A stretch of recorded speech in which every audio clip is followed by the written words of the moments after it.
Comedy কাঞ্চন আসছেন কিশোরগঞ্জ থেকে।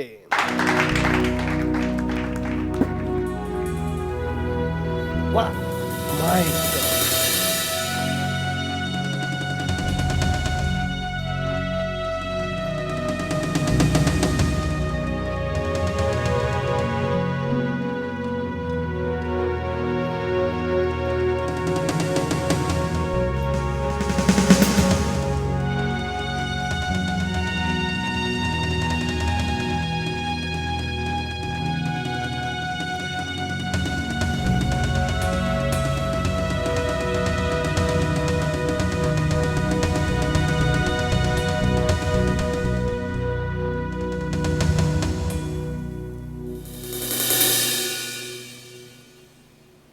আমি পৃথিবীতে কেন আসলাম জানেন? যদি কোনো ডিরেক্টরের চোখে পড়ে যায় তাহলে নতুন একটা ছবি করতে পারবো। পৃথিবীতে আইসাই ওই মিরুর সাথে আমার দেখা। মিরু তো আমার দেখাই লাফায়া বলতেছে আমার একটা গাড়ি চাই, আমার একটা বাড়ি চাই, আর একটা সুন্দরী নারী চাই। এই শুনে আমি তার গালে এক থাপ্পড় দিয়ে বললাম, বেয়াদব, আমি অ্যাভাটার ছবির নায়ক, আলাদিনের দত্ত না। একটা মানুষকে কিভাবে অ্যাভাটার বানাতে পারবেন? ওটা ধরে আমার মতো মেকআপ করে দেন। অ্যাভাটার আর মানুষের মধ্যে পার্থক্য কোথায়? মানুষ যা কিছু আবিষ্কার করে মানুষের কল্যাণের জন্য তারা ভিলিয়ে দেয়, আর অ্যাভাটার যা আবিষ্কার করে তারা নিজেদের মধ্যে রেখে দেয় নিজেদের শক্তি বাড়ানোর জন্য। এতে করে আপনারা কি বুঝলেন? আমরা নিজের চরকায় তেল দিতে বেশি পছন্দ করি। রিপুন আপু, অ্যাভাটাররা কিন্তু শান্ত প্রকৃতির প্রাণী, তাই আপনাকে বলতেছি, আপনাকে আমি আমার গ্রহে নিয়ে যাব, কারণ ওই শান্ত পোলাপাইনগুলারে একটু অশান্ত করা লাগবে। আমরা অ্যাভাটার, মানুষের দেহের আকৃতির থেকে আমাদের আকৃতি অনেক বড়, তাই আমাদের ব্যবহারের জিনিসগুলো অনেক বড় বড়। তো সেদিন ওই সাজু ভাইকে নিয়ে আমি আমার গ্রহে গেছিলাম ঘুরতে। এক জায়গায় পানি দেখা সাজু ভাই কাপড় চোপড় করলে ওই পানিতে নাই সাঁতার শুরু করলো।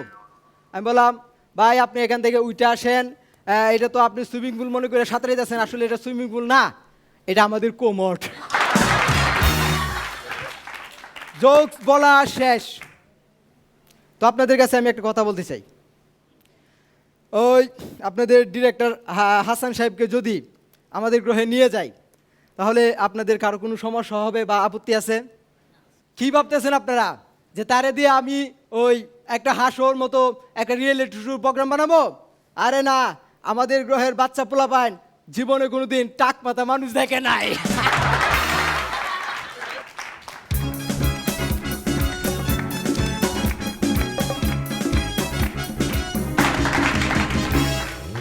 তোমার সাথে আমার হ্যান্ডশেক করাটা ঠিক হবে না, তাহলে আমি নিজেই অ্যাভাটার হয়ে যাব। জুয়েল ভাই। কাঞ্চন, আমি মুগ্ধ হয়ে গেছি তুমি প্রথম যখন ঢুকেছো। এত সুন্দর, এত পারফেক্ট, এবং তুমি সবসময় কিলবিল করে আসো, এটা ঠিক ঠিক তার বিপরীত জিনিস ছিল। এবং দেখে আর বলার দরকার হয়নি যে তুমি অবতার অর্থাৎ অ্যাভাটারের রোল করছো। তারপরে তুমি এখানে এসে যা করলে সেগুলো তো তোমার রেগুলার ক্ষমতা আছে আমরা জানি, সেখানে আলাদা কিছু হয়নি। প্রথমটাই আমরা সবচেয়ে বেশি মুগ্ধ হয়েছি। ধন্যবাদ। নিপুণ, এত ভালো পারফর্মার তুমি, ঠিক সেরকম ভালো কিছুই আশা করি। মানে তুমি যখন ঢুকছিলে, ঢুকার এন্ট্রিটা দেখে কিন্তু আমি খুব মুগ্ধ ছিলাম, এবং আমি ভাবছিলাম যে তুমি মনে হয় মানে এই টাইপেরই খুব ভালো, ওরকম আগের মতো ওরকম কিছু হবে। কিন্তু আজকের এপিসোডের জন্য, আসলে আজকের সময়ের জন্য জোকসগুলো একটু দুর্বল ছিল।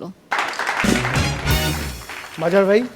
ভিনদেশী চরিত্র বা ভিন গ্রহের চরিত্র রূপায়ণ করতে গিয়ে তুমি যে অদ্ভুত এবং অসাধারণ মেকআপের অবতারণা করেছো, এটা কিন্তু একটা দুঃসাহসিক ব্যাপার।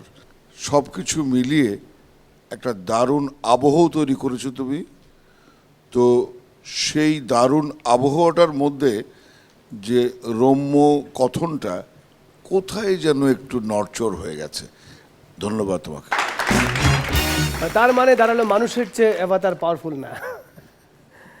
Thank you.